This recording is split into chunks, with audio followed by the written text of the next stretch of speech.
Bisa dilanjutkan, Oke, moderator?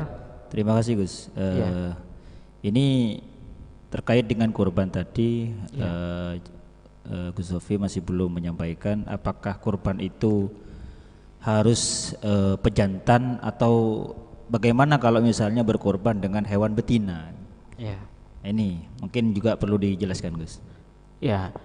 Sebenarnya untuk berkorban itu tidak ada syarat apakah ini jantan atau betina. Jadi mau korban dengan hewan jantan boleh, mau korban dengan hewan betina juga boleh. Ini juga berlaku untuk akikoh. Bisa akikoh itu dengan kambing jantan atau kambing betina.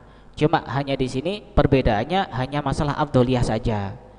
Ini perbedaan masalah keutamaan. Mana yang lebih utama, kurban dengan hewan jantan atau hewan Yang betina. betina. Jadi hanya masalah lebih utama karena dagingnya mungkin bisa jadi kalau kambingnya yang jantan ini kurus, kambing yang betina ini bisa gemuk, kan otomatis. Jadi intinya itu Iya. dari kualitas dagingnya itu. Jadi ini bukan masalah sah dan tidak sah, tapi masalah afdol dan tidak afdol. Jadi boleh-boleh saja.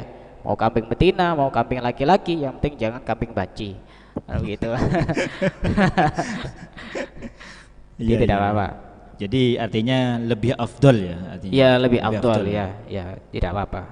Terus begini artinya orang itu pengen berkurban tapi dirinya itu masih belum berakikoh.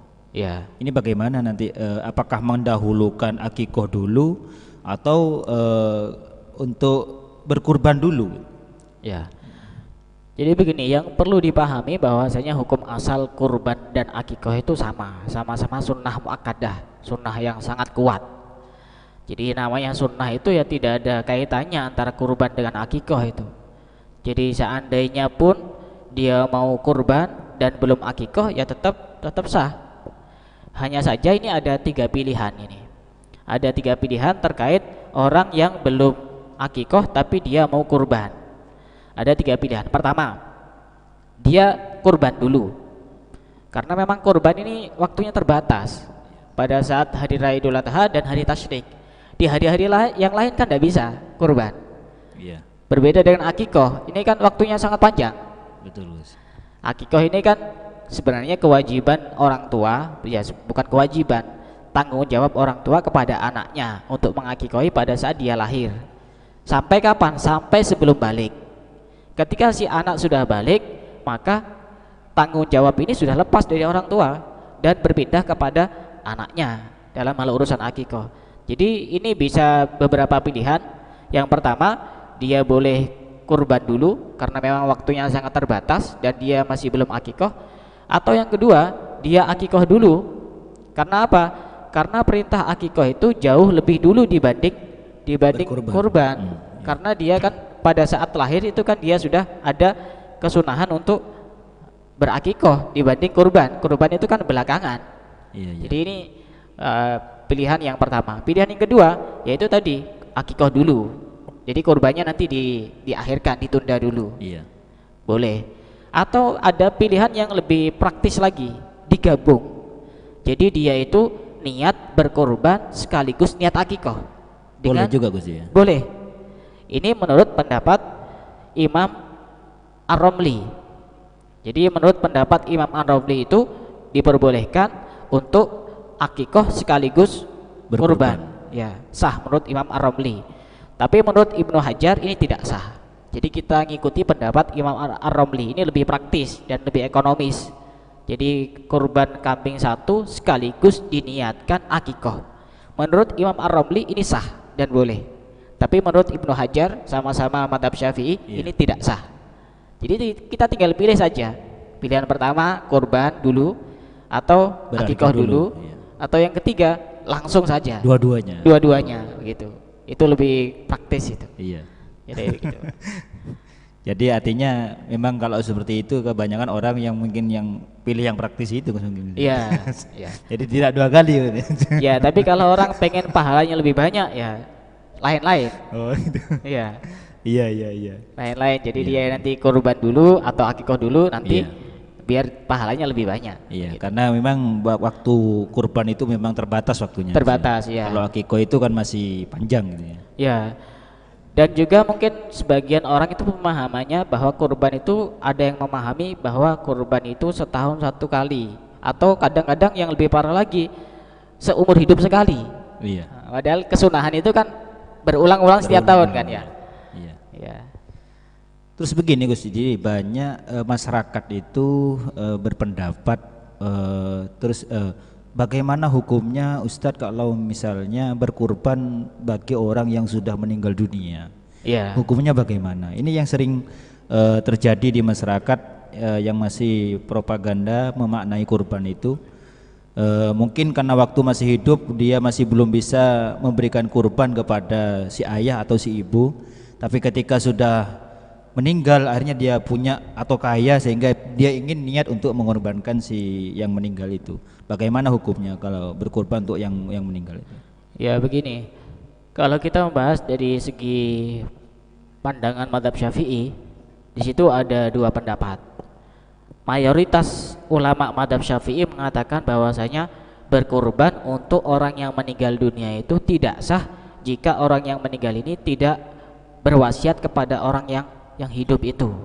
Tidak sah. Kebanyakan ulama mazhab Syafi'i itu mengatakan tidak sah jika tidak ada wasiat. Tapi kalau ada wasiat dari orang yang akan meninggal ini kepada orang yang masih hidup, maka itu sah, semuanya sepakat kalau ada wasiat. Kalau tidak ada wasiat, kebanyakan mengatakan tidak sah. Walaupun ada pendapat yang memperbolehkan, yaitu pendapatnya Imam Ar-Rafi'i mengatakan itu sah walaupun tidak ada wasiat. Jadi walaupun tidak ada wasiat itu sah menurut pendapatnya Imam Ar-Rafi'i. Salah satu alasannya bahwasanya kurban itu kan termasuk ibadah sunnah dan termasuk bagian dari sedekah. Sedangkan ada satu hadis yang mengatakan idza mata ibnu adama inqata'a amaluhu illa min salasin. Pada saat manusia itu meninggal dunia, maka semua amalnya terputus kecuali 3 hal. Dan salah satunya adalah sedekah. Dan bagian dari sedekah itu adalah berkorban itu sendiri. Itu alasan yang menguatkan pendapat bahwasanya orang yang meninggal dunia itu boleh untuk diniatkan berkorban untuk orang tersebut walaupun tidak ada wasiat. Iya. Itu salah satu alasan yang menguatkan. Tapi mayoritas mengatakan tidak sah. Tidak sah jika tidak ada wasiat. Itu bagi orang yang meninggal dunia. Begitu. Jadi intinya walaupun tanpa wasiat jadi boleh. Boleh menurut Imam Ar-Rafi'i. Tapi menurut mayoritas ulama mazhab Syafi'i mengatakan tidak boleh jika tidak ada wasiat. Tidak ada wasiat. Iya. Justru kalau ada wasiat itu harus dilakukan berarti. Harus dilakukan karena itu termasuk kewajiban. Termasuk kewajiban. Iya. Apakah juga termasuk nadar atau gimana si yang meninggal itu? Ya wasiat bukan nadar. Oh nadar, wasiat ya. Wajib untuk dijalankan. Nggih. Terus begini apa namanya?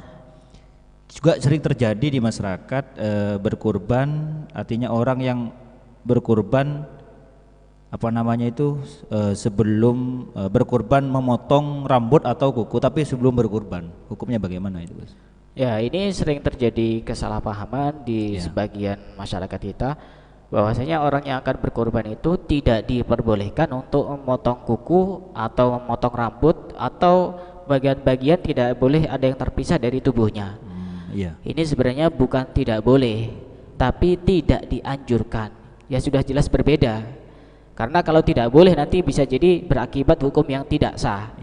Bisa jadi haram. Ini memang bukan tidak boleh, memang tidak dianjurkan untuk memotong kuku, memotong rambut dan sejenisnya sehingga terlepas dari tubuhnya. Salah satu alasannya apa? Salah satu alasannya adalah agar semua anggota tubuh itu semuanya mendapatkan pahala pada saat berkorban. Jadi itu alasannya. Jadi ya boleh-boleh saja. Termasuk ini berlaku bagi wanita haid. Wanita haid itu ada yang punya pemahaman kalau lagi haid tidak boleh potong rambut, tidak boleh potong kuku, tidak boleh apa-apa yang sekiranya terlepas dari tubuhnya. Ini tidak benar jika seperti itu. Ya, dianjurkan untuk tidak memotong. Tapi seandainya dipotong ya tidak apa-apa. Seandainya nanti mau mandi besar, mandi wajib, mandi suci dari haid, tidak harus dimandikan juga. Artinya tetap sah mandinya. Ini menurut pendapat mazhab Syafi'i. Jadi boleh Boleh-boleh saja memotong rambut atau memotong kuku bagi orang yang akan berkurban. Begitu Ustaz. Ya, begini Gus, ini apa namanya, banyak memang permasalahan-permasalahan yang terjadi di masyarakat itu juga ketika dalam memaknai kurban itu juga banyak yang tidak paham tentang hal itu. Makanya di sini dengan adanya fikih kurban ini sangat bisa memberikan pemahaman-pemahaman kepada masyarakat sehingga masyarakat itu bisa tahu bagaimana teknik cara penyembelihan, kemudian syarat-syarat kurban itu bagaimana. Makanya di sini masyarakat ini butuh seperti ini sebetulnya. Memang jarang disampaikan di secara detail artinya seperti itu. Kemudian begini, dengan banyaknya pendapat-pendapat ulama, termasuk yang tadi disampaikan bahwa untuk unta itu adalah 7 orang, untuk sapi 7 orang, kemudian kambing 1 orang. Ini kan juga banyak pendapat-pendapat ulama yang juga berbeda. Termasuk sapi itu kalau menurut madhab, kalau tidak salah itu mazhab Hanafi itu atau juga Maliki cukup 1 orang. Ini juga kan menjadi pemahaman yang sangat apa namanya itu ruwet bagi masyarakat itu. Sehingga yang banyak terjadi itu adalah kalau sapi ya 7 orang kan gitu itu. Cuma kalau pemahaman mazhab yang lain itu kan banyak yang 1 sapi adalah 1 orang. Ini bagaimana menurut Gus Sofi? Saya kira perbedaan di kalangan para ulama itu ya menimbulkan rahmat ya. Artinya kita tinggal pilih, bagi orang yang mampu ya kenapa tidak. 1 sapi untuk 1 orang. Misalnya dia memang kaya, setiap anggota keluarganya yang berjumlah 10 misalkan dibelikan sapi satu-satu ya silakan ikuti madhab misalkan Maliki kalau tidak salah. Walaupun dalam madhab Syafi'i 1 sapi untuk 7 orang ya boleh-boleh saja. Dan ini juga berlaku untuk ini apa, patungan kurban. Kan biasanya ada yang 7 orang urunan untuk membeli 1 sapi. Ini juga tidak apa-apa sebenarnya. Kecuali misalkan yang urunan ini lebih dari 7, berbeda lagi. Misalkan 17, belinya cuma 1 sapi. Maka ini nanti tidak diperbolehkan dan tidak sah. Sama seperti kejadian kurban yang terjadi di sekolah-sekolah. Betul.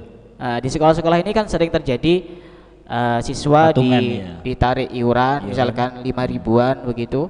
Setelah itu diberikan kambing 1 atau 2. Padahal siswanya ini kan banyak, bisa jadi sampai 100 lebih. Nanti kalau dibuat hewan tunggangan kan kasihan kambingnya ini.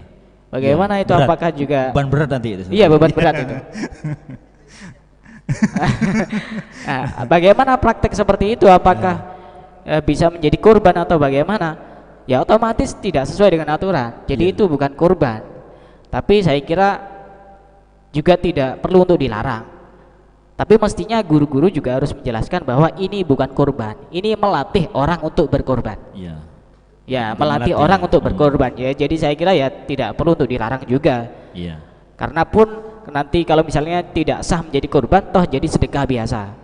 Tapi mestinya juga nanti guru itu harus benar-benar menjelaskan, khawatir nanti siswa memahami dengan pemahaman yang tidak benar. Betul jadi seperti itu. Dia tidak boleh kalau cuma dengan praktek yang tadi itu di sekolah itu tidak boleh. Sebagai kurban itu tidak bisa, tidak sah. Kemudian ini apa namanya, bahwa sesuai dengan syarat yang tadi disampaikan bahwa untuk sapi sekian, unta sekian. Nah terus bagaimana ketika ada orang yang ingin berkurban tapi dia itu ada niat dalam hatinya untuk berkurban, tapi yang dikurbankan itu hanya ayam yang ingin dikurbankan, Gus. Bagaimana itu, Gus? Begitu. Seperti itu. Jadi kalau kita ngikuti mayoritas pendapatnya madhab Syafi'i ya memang yang diperbolehkan cuma tadi itu an-na'am itu, termasuk sapi, kambing, unta.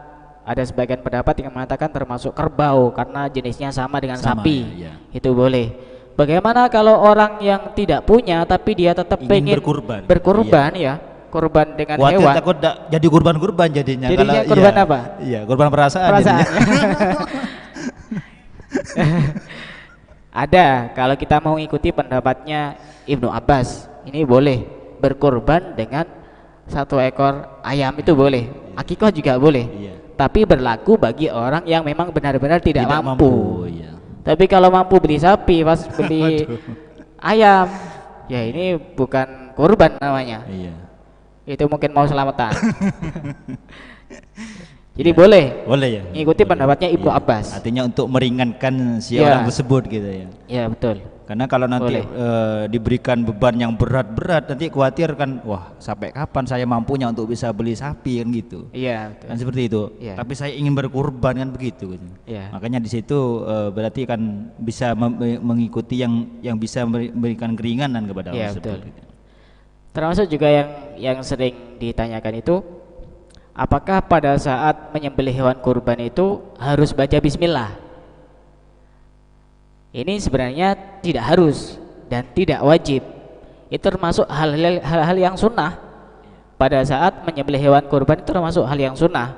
Termasuk kesunahan menyembelih hewan kurban, yang pertama adalah membaca bismillah. Bisa bismillah atau bismillahirrahmanirrahim. Kemudian menghadap ke arah kiblat. Iya. Setelah itu ada doa yang bisa dibaca pada saat menyembelih hewan kurban. Allahumma hadza minka wa ilaika fataqabbal minni.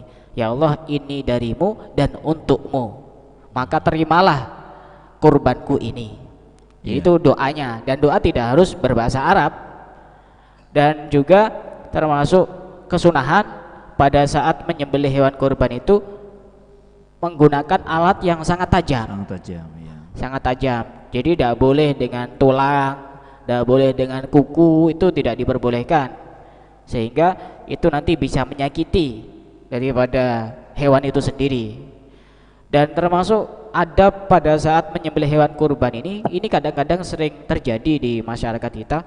Itu sebenarnya tidak sangat dianjurkan menyembelih hewan kurban di hadapan hewan yang lain.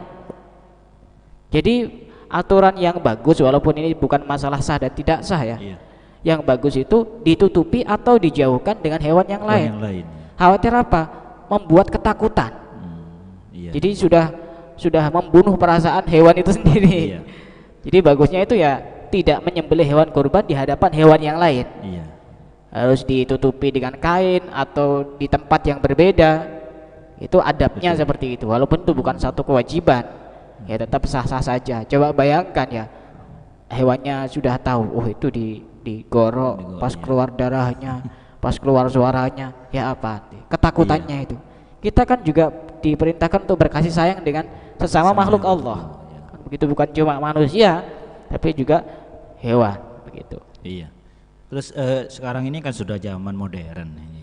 Artinya penyembelihan hewan itu rata-rata kebanyakan sekarang sudah pakai serba mesin, terus Iya. seperti itu. Artinya termasuk seperti menyembelih ayam. Ini kan kadang-kadang langsung dimasukkan ke sebuah alat. Nah, seperti itu. Bagaimana untuk menyikapi hal seperti itu? Menyembelih hewan kurban dengan menggunakan mesin. Iya. Yang penting mesinnya ini memenuhi syarat. Artinya mesinnya ini sangat apa ya, bagus, Sesuai. kemudian tajam, tidak banyak menyakiti hewan itu sendiri, artinya Iya. langsung terpotong itu. Ya. Dan terpotongnya ini juga melalui aliran yang sudah ditentukan, Iya. pernafasan, terus ada saluran makanan itu, maka itu juga tidak apa-apa. Yang penting sudah memenuhi syarat dan tajam itu alatnya, itu tidak apa-apa. Iya. Seperti itu ya.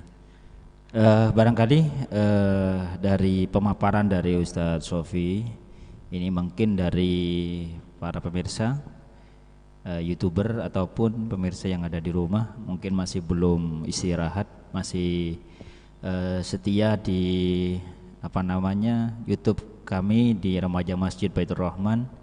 Mungkin masih ada ingin yang disampaikan, monggo silakan.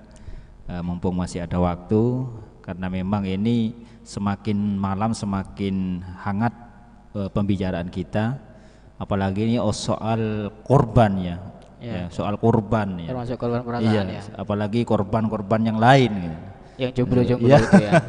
Nah seperti itu, sehingga menjadi banyak korban-korban perasaan yang terjadi seperti itu. Mungkin teman-teman atau pemirsa yang ada di rumah yang mungkin masih jam segini masih belum istirahat, mungkin bisa ditanyakan kepada beliau terkait dengan masalah kurban. Karena ini apalagi sekarang ini di masa pandemi ini ya, bagaimana menyikapi terkait dengan isu-isu yang ada di berita-berita itu, maka tidak hanya manusia yang harus diswab dulu ya, bahkan juga binatang pun, hewan pun juga sebelum disembelih harus diswab dulu ya. Seperti itu Gus. Bahkan di depan rumah saya itu ada tulisan ya, jadi sapi yang mau masuk mau disembelih harus melalui swab dulu ya. Oh, gitu. Sehingga virus corona itu tidak hanya lewat manusia saja, jadi binatang pun, sapi pun juga terjangkit corona juga itu, seperti itu.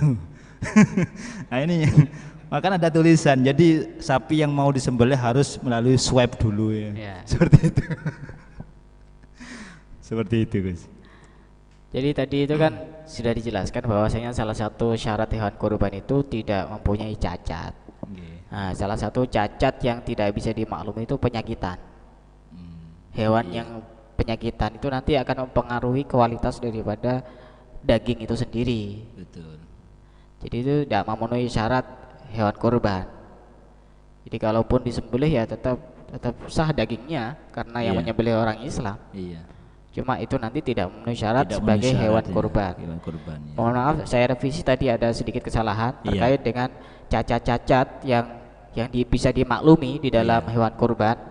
Pertama contohnya seperti tanduknya itu terpotong, atau ini kemaluannya itu dikebiri. Itu bagian dari cacat-cacat yang bisa dimaklumi. Cacat-cacat yang tidak bisa dimaklumi contohnya seperti tadi saya bilang buta mata sebelah itu bisa dimaklumi. Mohon maaf, kesalahan ngomong. Itu termasuk cacat-cacat yang tidak bisa dimaklumi, termasuk penyakitan, termasuk pincang, termasuk terlalu kurus. Kambing yang terlalu kurus, kemudian kambing yang hamil, itu juga termasuk cacat-cacat yang tidak bisa dimaklumi. Kemudian sebenarnya yang sering terjadi di masyarakat kita sering ada pertanyaan, orang yang berkorban itu sebenarnya boleh apa enggak makan daging kurbannya sendiri? Iya itu banyak yang. Nah ini kadang-kadang sering banyak yang bertanya. Ya tergantung jenis korbannya. Jenis korbannya ini termasuk korban sunnah apa korban wajib. Kalau korban wajib seperti nadar tadi itu. Kalau korbannya adalah termasuk korban wajib, maka tidak boleh makan sedikit pun orang yang berkorban itu. Tapi kalau korbannya sunnah boleh saja. Minimal ya sepertiga, maksimal sepertiga ya. Nah, iya. Kalau dimakan semua kan bukan berkorban itu namanya. Iya. Jadi ya boleh-boleh saja, termasuk orang akikoh itu juga sama, boleh-boleh saja untuk memakan daging kurbannya sendiri. Tapi sebagian orang itu punya cara lain. Jadi dia tidak makan daging kurbannya sendiri, tapi tukeran sama orang lain. Jadi nanti pahalanya itu utuh, tidak ada yang dimakan. Jadi misalnya berdua seperti ini, sama-sama berkurban kambing. Maka nanti saya makan daging kurbannya yang jenengan ini, jenengan makan daging kurbannya saya. Jadi nanti pahalanya itu lebih banyak karena dimakan orang lain semua. Ini kan cuma politik. Tapi kalaupun dimakan juga tidak apa-apa, boleh-boleh saja dan sah-sah saja. Asal bukan korban nadar. Korban nadar tidak diperbolehkan. Betul. Kaum muslimin muslimat yang dirahmati Allah, alhamdulillah pembahasan kali ini insyaallah sudah bisa masuk ke syarat-syarat yang harus dilaksanakan dalam berkurban, dan juga disampaikan tadi terkait dengan binatang-binatang yang harus dijadikan hewan kurban, dan juga ketentuan-ketentuannya sudah disampaikan oleh beliau Gus Sofi, dan juga artinya bagaimana kita melaksanakan kurban itu sesuai dengan syariat-syariat Islam. Paling tidak walaupun nanti toh itu ada sebuah perbedaan-perbedaan, namun itu adalah sebuah menjadi seni bagi kita ketika kita mau berkurban. Oleh karena itu harapan kita semua untuk bisa, artinya yang mampu silahkan untuk berkorban, kemudian bisa memberikan kepada hak-hak yang memang untuk bisa mendapatkan kurban itu. Dari kami sebagai pembawa acara, Master of Ceremony. Iya. Mungkin ini masih ada yang mau tanya ini. Penasaran ini. Oh iya, oke, ya. Oh iya, karena memang tidak dilihat YouTube, karena semakin malam semakin panas soalnya, sehingga iya. Oh gitu ya. Baik, mungkin bisa dibacakan pertanyaannya. Oh gitu ya. Nah, ini soalnya ini baru fokus nanti ya. Ya. Cek.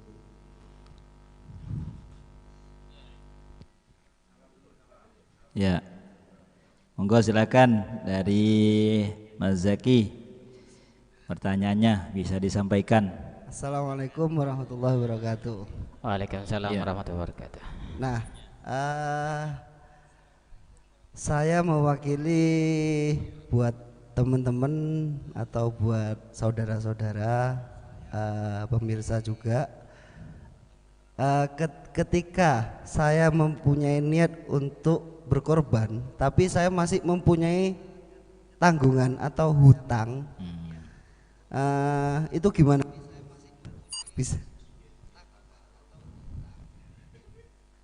Ya. Mana yang perlu kita dahulukan, hutang dulu atau berkorban dulu? Ya. Iya, monggo silakan, Gus Sofi. Begini ya. Atau mengorbankan hutang.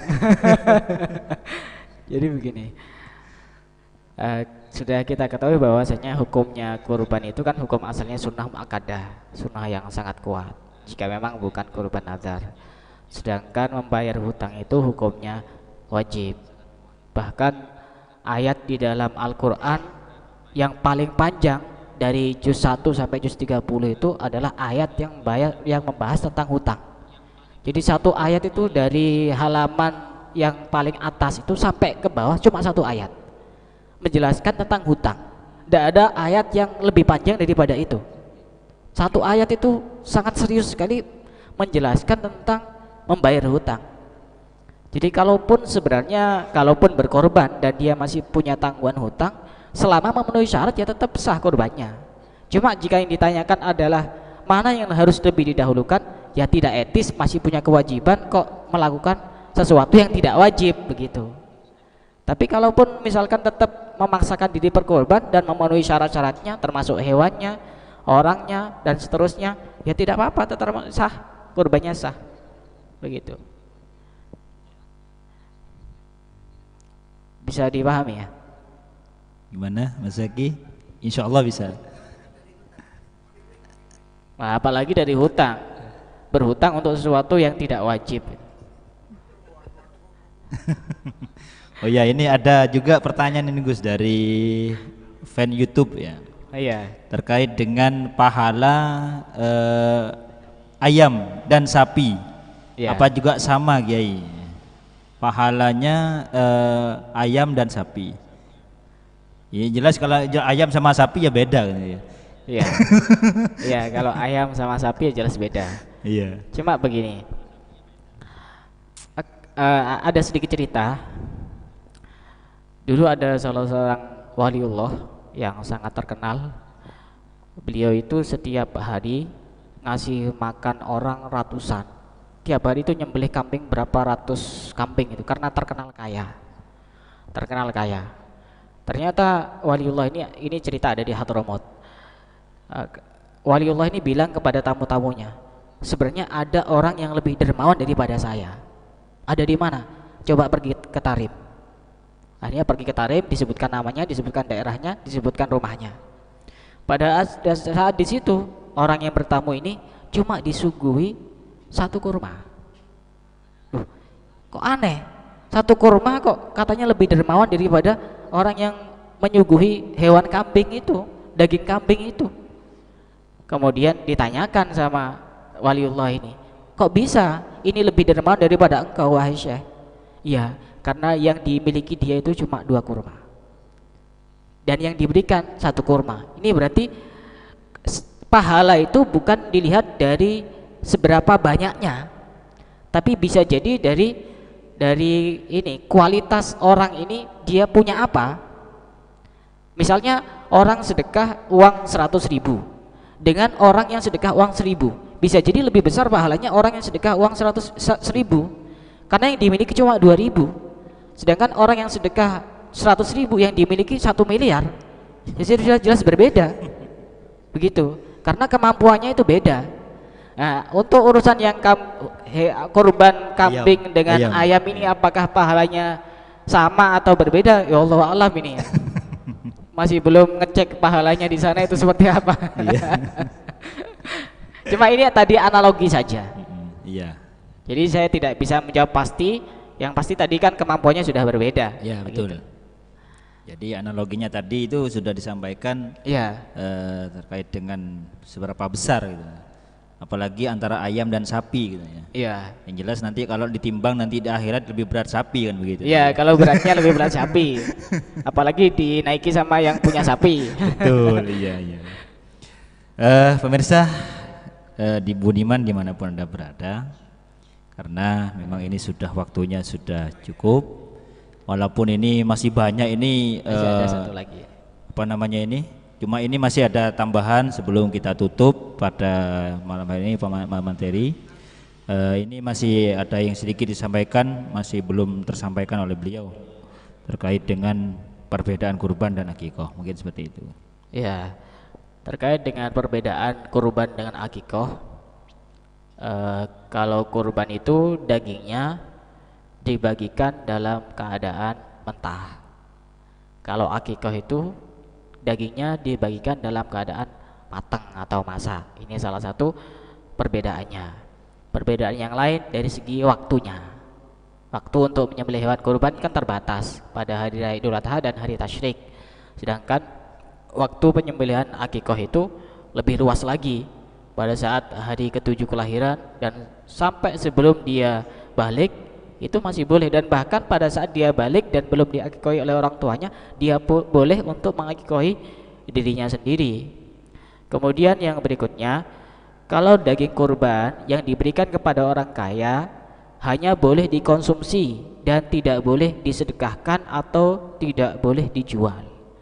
Ini kalau daging kurban. Berbeda dengan daging akikoh. Daging akikah ini ketika diberikan kepada orang kaya boleh untuk menjual daging akikoh itu sendiri. Jadi pentasarufan pemberian daging kurban ini tidak sama seperti pemberian pada pembahasan bab zakat. Kalau bab zakat ini kan orang-orang kaya yang mampu kan tidak boleh diberi. Tapi kalau urusan daging kurban ini boleh kepada siapa saja, baik orang kaya maupun orang miskin, itu sama-sama diperbolehkan untuk menerima. Hanya saja tadi ada beberapa aturan tadi itu. Kalau daging kurban diberikan kepada orang kaya tidak boleh untuk dijual. Dan yang sering terjadi juga di masyarakat kita itu, penjagal kurban itu seringkali dikasih ongkos dan dikasih upah dengan daging kurban. Kalau kita melihat dari pendapatnya Madzhab Syafi'i, ini tidak diperbolehkan. Penjagal kurban yang menyembelih hewan kurban itu tidak boleh dibayar dengan daging kurban itu sendiri. Bagaimana caranya untuk mengatasi biar ini bisa tidak terjadi masalah? Gampang caranya. Jadi nanti penjagalnya ini bukan diberi ongkos, tapi diberi bagian daging kurban. Jangan ngomong ini ongkosnya. Kalau ngomong ini ongkosnya tidak boleh. Tidak boleh dikasih ongkos dengan daging kurban itu sendiri. Harus ada ongkos lain, misalkan berupa uang atau berupa daging tapi bukan daging kurban. Boleh-boleh saja. Atau caranya yang lain, ini adalah dikasihkan kepada orang fakir, kemudian orang fakir ini menjualnya, kemudian dikasihkan kepada ini penjagal ini, itu baru diperbolehkan. Kalau langsung diberi ongkos dengan daging kurban itu sendiri dan transaksinya akadnya adalah ini ongkosnya, dalam madzhab Syafi'i tidak diperbolehkan. Ya tinggal kasih aja, karena ini kan sudah membantu dalam rangka menyembelih hewan kurban, ini saya kasih kurbannya, Jangan bilang ongkosnya, karena dalam mazhab Syafi'i tidak diperbolehkan dan tidak sah. Begitu. Ya, terima kasih Gus Muhammad Sofi. Alhamdulillah kita semua sudah merasa lega, sudah terjawab permasalahan-permasalahan yang ada, sehingga dengan pertemuan malam ini mungkin nanti bisa ketemu lagi di episode berikutnya, mungkin bisa di tayangan berikutnya ya, karena ini yang jelas ini sangat bermanfaat kepada kita semua, terutama kepada masyarakat-masyarakat yang memang butuh dengan wejangan-wejangan yang sangat detail ini. Kami atas nama pembawa acara dan juga sekaligus moderator dalam pertemuan kajian fikih kurban pada malam hari ini, jika ada kesalahan dan kehilafan tutur kata dari kami mohon maaf yang sebesar-besarnya. Akhir kalam, wassalamualaikum warahmatullahi wabarakatuh, dan kami mohon kepada Gus Sofi untuk menutup dengan doa.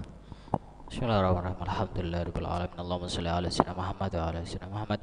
Allahumma ij'alna wa ahlana wa auladana wa dhurriyatana wa talamidana wa tilmidatina wa man hadara fi hadzal majlis min ahli al-ilmi wa ahli al-khair, wa la taj'alna wa iyyahum min ahli al-jahli wa ahli al-khair, wa ij'alna wa iyyahum min alladhina qalu rabbana Allah thumma istaqamu wa tatanazzalu alaihim al-malaikatu alla takhafu wa la tahzanu wa abshiru bil jannati allati kuntum tu'adun. Allahumma hasil maqasidana min maqasidid din wa dunya wal akhirah, wa sallim amrana min umuri din wa dunya wal akhirah, wa qdi hawaijana min hawaijid din wa dunya wal akhirah. Antal muhassir ya Allah, la muhassila ila anta. Allahumma ya muyassira kulli asir yasir muradana bi fatikal wasi. Allahumma ya muhawwilal ahwal hawil ahwalana ila ahsanil hal. Rabbana atina fid dunya hasanah